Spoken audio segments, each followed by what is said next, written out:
Hello students, welcome to all of you at your own YouTube channel physics में solution. बच्चों, आज हम करेंगे हमारा लाइफ प्रोसेस से नेक्स्ट टॉपिक। वो है बच्चों ब्लड। क्या है? ब्लड।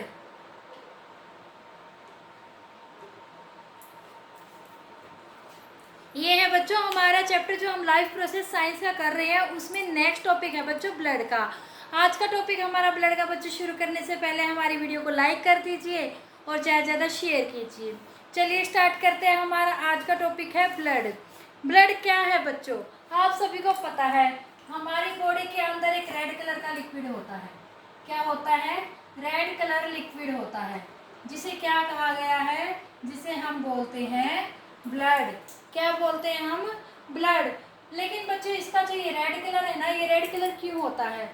कुछ रेड पिगमेंट्स होते हैं। क्या होते हैं? रेड कलर के पिगमेंट्स होते हैं, जिन्हें क्या बोलते हैं हम? हीमोग्लोबिन। शॉर्टकट में हम लिखते हैं HB। इसकी वजह से क्या होता है, हमारे जो ब्लड होता है उसका कलर क्या होता है? रेड होता है बच्चों।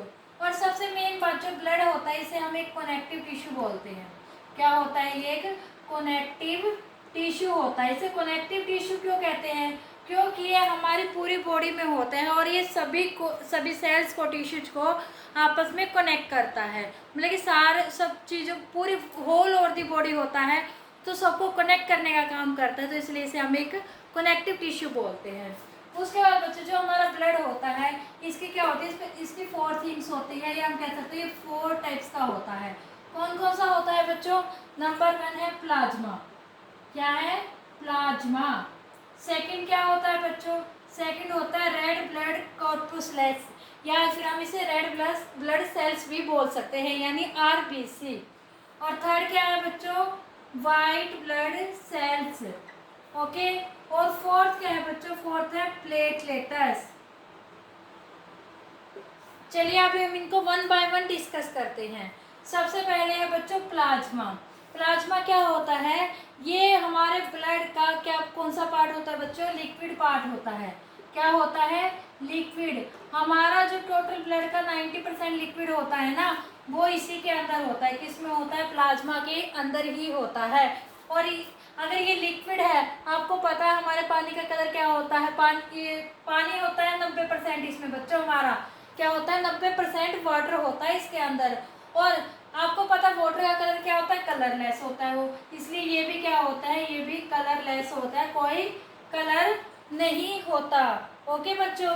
तो और सबसे मेन बात और बच्चों, जो हमारे मेन डिजॉल्व सब्सटेंस होते हैं, फॉर एग्जांपल लगा लीजिए प्रोटीन है, मिनरल है, या फिर डाइजेस्टिव फूड है, वेस्ट प्रोडक्ट है, हार्मोन्स है, कोई भी इस तरह के प्रोडक्ट है, यहाँ तक कि लगा लीजिए RBC, WBC और प्लेटलेट्स भी जो सब कुछ होते हैं, वो सभी के सभी इसी के अंदर क्या होते हैं? इम्ब्रेस्ड होते हैं। क्या होते हैं? RBC, WBC, प्लेटलेट्स या फिर और जो डिजॉल्व सब्सटेंस होते हैं, वो सारे के सारे क्या होते हैं? इसी के अंदर क्या होते हैं? इम्ब्रेस्ड होते हैं। ओके बच्चों, आ गया समझ में? सेकंड है रेड ब्लड कॉर्पुस्कुलस। आपको पता है रेड ब्लड सेल्स जो होती हैं, इनका कलर रेड क्यों होता है? अभी मैंने थोड़ी देर पहले बताई, ये रेड कलर की होती है। क्यों होती है रेड कलर की? क्योंकि इनके अंदर ये हीमोग्लोबिन पिगमेंट होते हैं, जिसकी वजह से क्या होता है? इनका कलर रेड होता है।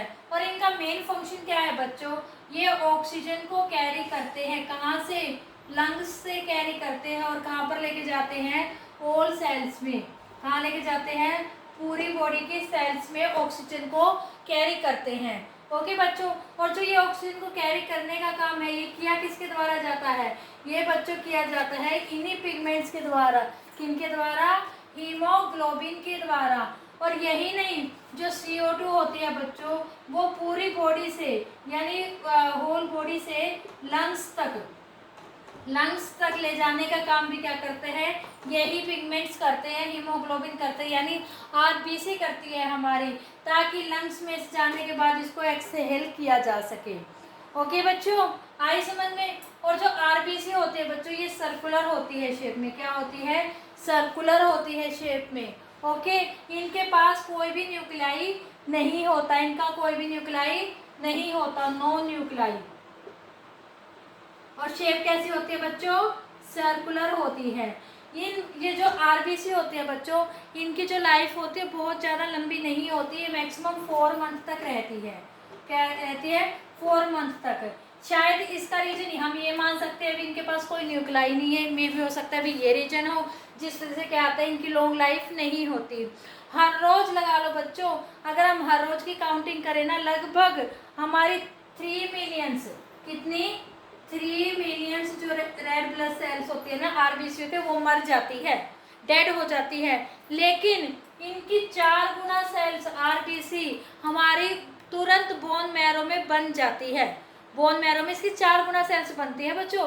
तभी तो अगर आप लोग किसी को ब्लड डोनेट करते हैं ना, तो ये कहते हैं आपके जो ब्लड में जो भी लॉस हुआ है ना, वो आपका एक ही दिन में पूरा हो जाता है। कैसे हो जाता है पूरा? क्यों? क्योंकि हमारे बोन मैरो में ये आरबीसी बनती रहती है। इस वजह से क्या होता है, जो ब्लड लॉस हुआ है वो लॉस आपका कंप्लीट हो जाता है। ओके बच्चों, जो हमारी मोस्टली सेल होती है ना ब्लड की, वो क्या होती है? आरबीसी में ही होती है। किस में होती है? आरबीसी में होती है। नेक्स्ट है बच्चों डब्ल्यूबीसी। डब्ल्यूबीसी यानी white blood cells. White blood cells क्या करते हैं बच्चों? ये हमारे इन्फेक्शन के खिलाफ लड़ती है। किसके खिलाफ? इन्फेक्शन के खिलाफ लड़ती है, हमारे बीमारियों से बचाती है। इसमें जो डब्ल्यूबीसी होती है, इसमें से कुछ सेल्स क्या करते हैं बच्चों? कुछ सेल्स तो क्या होते हैं, जो हमारी बॉडी के अंदर हार्मफुल जेम्स होते हैं ना, उनको किल कर देती है। कुछ क्या होते हैं, एंटीबॉडीज क्रिएट करते हैं। और कुछ क्या करते हैं, जो भी हमारी बॉडी के अंदर जेम्स आते हैं ना, उनके खिलाफ क्या करती है, जेम्स लगा लीजिए, वायरस लगा लीजिए, कोई भी इन्फेक्शन लगा लीजिए जिसके थ्रू फैलता है, उनके खिलाफ क्या करती है, फाइट करती है। इसलिए हम ये कह सकते हैं भी ये डब्ल्यूबीसी क्या है, हमारे लिए एक सोल्जर की तरह वर्क करती है। क्या करती है? एक सोल्जर की तरह वर्क करते हैं। तो हम इसे क्या कह सकते हैं, हमारी बॉडी का सोल्जर भी कह सकते हैं। क्या कह सकते हैं? हमारी बॉडी का सोल्जर। क्यों?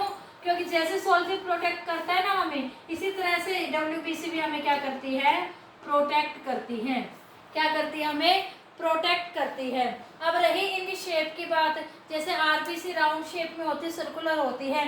ये जो डब्ल्यूबीसी है ना, ये सर्कुलर भी हो सकती है, यानी रेगुलर शेप की भी हो सकती है, और इरेगुलर शेप की भी हो सकती है। और इनमें जो न्यूक्लियाई होता है ना, वो इसकी शेप पर ही डिपेंड करता है भी किस प्रकार की शेप है, तो उस हिसाब से क्या होगा, उसमें न्यूक्लियाई होगा। और जो ये डब्ल्यूबीसी है बच्चों, ये आरबीसी के कंपैरिजन में बहुत ही ज़्यादा कम होती है। क्या होती है? बहुत ही ज़्यादा कम होती है। और लास्ट है बच्चों प्लेटलेट्स। प्लेटलेट्स क्या होते हैं? ये होते हैं बच्चों टीनी फ्रेगमेंट्स होते हैं। क्या होते हैं? टीनी फ्रेगमेंट्स, जो एक स्पेशल टाइप की सेल होती है, उसके अंदर क्या होते हैं, पाए जाते हैं। उसके अंदर ये बनते हैं, बोन मैरो की स्पेशल सेल के अंदर ये बनते हैं। इनका फंक्शन क्या है बच्चों? सबसे पहली बात तो इनके पास भी न्यूक्लियाई नहीं होता। क्या नहीं होता? इनके पास भी न्यूक्लियाई नहीं होता। ये क्या करते हैं? ये ब्लड क्लॉटिंग में हेल्प करते हैं। किसमें? Blood clotting. ब्लड क्लॉटिंग बच्चों होती क्या है? जैसे आप लोगों को कहीं पे इंजरी हो जाती है, चोट लग जाती है, आप देखते हो थोड़ी देर तो उसमें खून बहता है, उसके बाद खून बहना बंद हो जाता है, वो रुक जाता है, वहीं पे जम जाता है, तो वही होती है बच्चों ब्लड क्लॉटिंग। ब्लड क्लॉट में क्या हेल्प करता है? प्लेटलेट्स। जिसका प्लेटलेट्स वीक होगा ना, यानी जिसके प्लेटलेट्स की कमी होगी, तो क्या होगा, उसका ब्लड क्या आएगा, ब्लड क्लॉटिंग जल्दी से नहीं होती, उसके ब्लड बहुत ज़्यादा बहता रहता है। हम ओवरऑल ये कह सकते हैं हमारी जितनी भी सेल्स है वो सारी की सारी कहाँ बनती है बच्चों? वो बनती है बोन मैरो में। कहाँ बनती है? बोन मैरो में। ओके बच्चों, और हम ये कह सकते हैं कि जो हमारी सेल्स है ना, ये इनको हम ना स्टेम सेल्स भी कहते हैं। क्यों? क्योंकि जो हमारी ब्लड सेल्स है ना, वो बोन मैरो में बनती है, और फ्रॉम दी सेल्स किससे बनती है? सेल्स से बनती है। किस प्रकार की सेल्स? स्टेम सेल्स से। ओके बच्चों, आई होप बच्चों आप लोगों को आज का हमारा टॉपिक ये ब्लड, जिसमें हमने ब्लड के बारे में पढ़ा है, भी ब्लड एक कनेक्टिव टिश्यू है, और आगे इसके टाइप्स के बारे में पढ़ा है, प्लाज्मा, आरबीसी, डब्ल्यूबीसी, प्लेटलेट्स, इन सब के बारे में पढ़ा है। अब प्लाज्मा क्या होता है, आरबीसी क्या है, डब्ल्यूबीसी क्या है, प्लेटलेट्स क्या है। आई होप बच्चों आप लोगों को आज का हमारा ये टॉपिक बहुत अच्छे से समझ में आ गया होगा।